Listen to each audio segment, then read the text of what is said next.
Let's be real, we all have that one card that makes us want to throw our phone across the room. And then there are those cards that feel like loyal friends, always coming through when we need them most. You've probably faced an over-leveled Mega Knight and instantly felt your soul leave your body. Or maybe you've watched a simple log roll through your entire push and somehow felt satisfied. That's the thing about Clash Royale. Some cards make you rage quit, while others make you fall in love with this game all over again. Today we're diving deep into the cards that split the Clash Royale community right down the middle. The ones that make players uninstall the game and the ones they can't imagine playing without. From the log that everyone adores to the elite barbarians that haunt your nightmares, we're ranking the most controversial cards in Clash Royale history. Trust me, you'll probably find yourself nodding along with both sides of this list, because whether you're a seasoned pro or just starting out, these cards have shaped your Clash Royale experience in ways you didn't even realize. So let's get into it and settle this debate once and for all. So what makes a card hated? Most people think it's just about being overpowered, but that's completely wrong. The most hated cards in Clash Royale history share one specific trait that has nothing to do with their actual strength. Let's start with the speed demons that make players see red, elite barbarians. These maniacs have been terrorizing the community since their introduction in 2016. Originally released as a legendary card concept that got demoted to common, elite barbarians were supposed to be a faster, more expensive version of regular barbarians. But here's the thing, when these guys charge down the lane faster than you can blink, and if you don't have the perfect counter ready in hand, they're taking your tower. The community hates elite barbarians, not just because they're fast and deal damage, but because of something much deeper. The real frustration comes from how they've consistently resisted Supercell's attempts to balance them properly. Over the years, Supercell has tried countless nerfs and buffs, reducing their damage, increasing their cost, tweaking their speed, adjusting their hit points, but nothing seems to fix the fundamental problem. But there's one card that's even more hated than elite barbarians, and it reveals the true psychology behind card hatred. This card doesn't just beat you, it makes you feel helpless while doing it. The card I'm talking about is Mega Knight. This jumping nightmare sits firmly at the top of everyone's hate list, and its history explains exactly why players have such strong feelings about it. Released in August 2017 as part of the Hog Mountain update, Mega Knight was designed to be the ultimate counter to swarm strategies and ground-based pushes. Supercell wanted to create a card that could single-handedly stop those massive barbarian and elite barbarian pushes that were dominating the meta at the time. Unfortunately, they created a monster that many players consider the most annoying card in the game. When this armored beast comes crashing down from the sky, it feels like your entire game plan just got stomped into the ground. Players absolutely cannot stand how it punishes any attempt to build a solid ground attack, dealing massive splash damage that can wipe out your whole push in one devastating leap. The worst part is its huge health bar means it keeps stomping around the arena long after it should have died. But here's what's fascinating. There's a card that's just as powerful as Mega Knight, costs way less elixir, and can completely shut down pushes.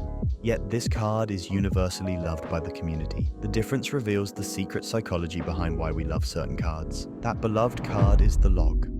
This rolling piece of wood has captured players' hearts like no other spell in the game, and its journey to beloved status is actually pretty interesting. When the log first rolled into the arena in July 2016, it was actually considered pretty underwhelming by most players. People complained that it couldn't hit air troops like arrows, and its damage seemed too low to justify using it over other spells. But slowly, players started to understand what made the log special, and now, it's become the most popular spell in the entire game. For just 2 elixir, the log solves more problems than any other card in Clash Royale. Everyone loves how it wipes out entire swarms like Skeleton Army or Goblin Gang, while also knocking back bigger threats and stopping their charges. What makes the log so special is how it fits into almost any deck and never feels like a waste of elixir. But here's the key difference between the log and hated cards like Mega Knight. The log rewards skill and timing, while Mega Knight just rewards having 7 elixir. Now that you understand why certain cards get hated, let me show you the pattern behind beloved cards. There are 3 specific traits that every universally loved card shares, and once you know them, you'll be able to predict which new cards will become community favorites. The first trait might surprise you because it's not about being powerful. It's about being reliable without feeling unfair. Let me show you what I mean. Knight is the perfect example. This simple melee fighter has one of the most underrated success stories in Clash Royale history, showing how straightforward design can remain relevant through every meta change the game has seen. Knight was one of the original launch cards when Clash Royale went global in March 2016, but back then many players overlooked him in favor of flashier, more expensive options. The early community dismissed him as too basic and boring, But as the game evolved and players got better at understanding elixir efficiency and defensive value, Knight started to shine in ways nobody expected. What makes Knight so beloved is how much value he provides for just 3 elixir. He tanks damage like a champion, deals solid damage to ground troops, and can completely shut down expensive pushes when placed correctly. But reliability alone isn't enough to make a card beloved. There's a second trait that separates good cards from legendary ones, and it's something that most players never consciously notice. The second trait is what I call the satisfaction factor. Beloved cards make you feel smart when you use them well. Let's look at Goblin Barrel, for example. This sneaky spell has one of the most interesting development stories in the game, showing how a simple concept can become a beloved cornerstone of strategic gameplay. Originally released in March 2016 as part of the Spell Valley update, Goblin Barrel was designed to be a direct damage spell that delivered troops instead of just dealing instant damage. The early community was split on whether it was genius or useless, but as players got better at understanding prediction and timing, Goblin Barrel evolved from a gimmicky card into one of the most skill-intensive and rewarding spells in the entire game. Players love the mind games involved with Goblin Barrel, predicting where your opponent will place their counters, mixing up your placement to avoid their zap or arrows, and watching those little green guys chip away at tower health. Successfully getting Goblin Barrel damage through feels like you've outsmarted your opponent. That's the satisfaction factor in action. But there's one more trait that separates beloved cards from the rest, and this one is so important that cards without it never achieve legendary status, no matter how balanced or skillful they are. The third trait is versatility. Beloved cards work in multiple situations and deck archetypes. Mega Minion is the perfect example. This single flying unit might only cost 3 elixir, but it has one of the most impressive value stories in Clash Royale history. Mega Minion was introduced in September 2016 as part of the Frozen Peak update, and Supercell designed it to be a reliable air unit that could handle both offensive and defensive duties without being overpowered. Players love how Mega Minion provides consistent air coverage while dealing solid damage to both air and ground troops. The satisfaction of watching this single minion take down expensive cards like Baby Dragon or Balloon never gets old.